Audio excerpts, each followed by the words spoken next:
After 6 months, New York City will finally have indoor dining again. New York Governor Andrew Cuomo announced restaurants can serve up to 25% of their usual indoor capacity beginning September 30th. But is it too late? What's the damage to the restaurant industry nationwide as a result of COVID? Yahoo Finance's Brian Cheung is here to explain in this week's Yahoo You. Brian?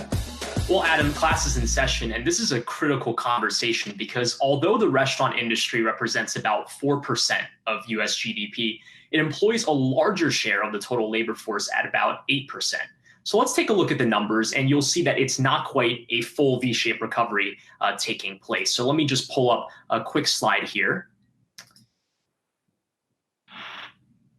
And what you're looking at is the restaurant spend as measured by the U.S. Census Bureau. And you'll see that based on advanced retail sales, it really fell off a cliff in the month of March and April, to no one's surprise. And although there's been a comeback, the recovery in spend has really stalled out as we got into the late summer.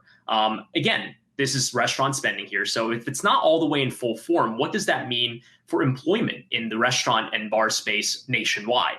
Well, it's very close to this, right? So let's flip the metrics here. Now we're looking at the percentage of year over year change in both spending, which is also the purple line, but now we've also added the blue line, which is employment levels as measured by the Bureau of Labor Statistics in food and drinking places. Very similar trend, right? Sharp drop off in March and also in April. And the rebound has really slowed down over the past few months. Again, this is a very similar trend showing the depth of the crisis, and spend has dropped over 50%, as did employment at these firms. And although the recovery showed signs of promise, the shortfall now still about 20% in employment in this field. And of course, this is going to bleed into anticipation for the future. This is data from the JOLTS report, also from the BLS, and this measures the flow of workers in and out of the labor force. So this covers restaurants, but also hotels. I want to note that. But the metrics show a massive spike in hiring between April and June, likely owing to expectations for reopening. But the JOLTS figures that we got just in the last week have shown a very disappointing trend over the month of July. Hires have really dropped off a cliff. It's about 600,000 less than it was in the month of June. And think about the trends that I just showed you in those previous charts, right? As restaurants have seen a real slowing in volume, the concern is that the new hires may get dropped if volume can't come back to full form.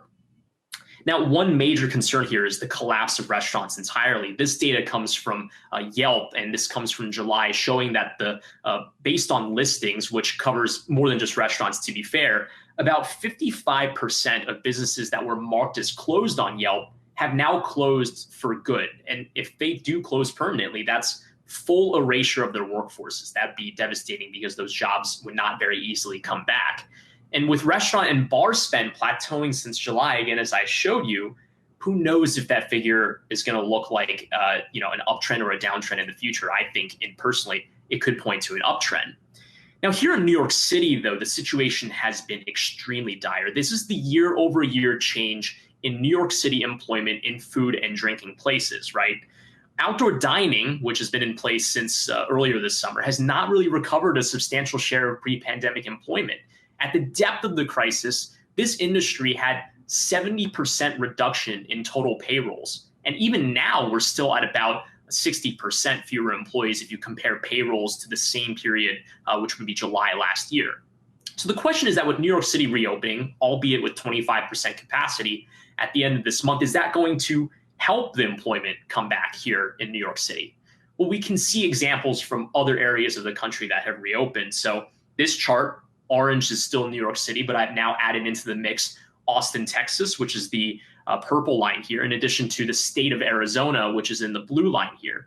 You're going to notice the same thing, right? That year over year change in employment levels in restaurants and bars. But again, even despite the reopening in these areas, there's still 12 to 23% fewer people on payroll. That's not good for business, and it's not good for the economy, even 6 months into this crisis.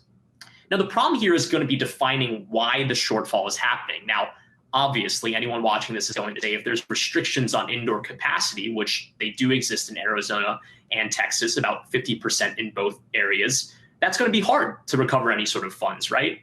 But if the shortfall is because of businesses going bust, like I showed you from that Yelp chart, this is going to be a bigger issue because those jobs may not come back. Now, all of this is obviously worrisome for the economy. And when we look at employment, really what we've seen in the restaurant industry underscores that the longer this economic recovery takes, the more structural damage is going to happen. And it's not just the restaurant industry. It means that it's going to take a lot longer to get anything close to those pre-pandemic levels.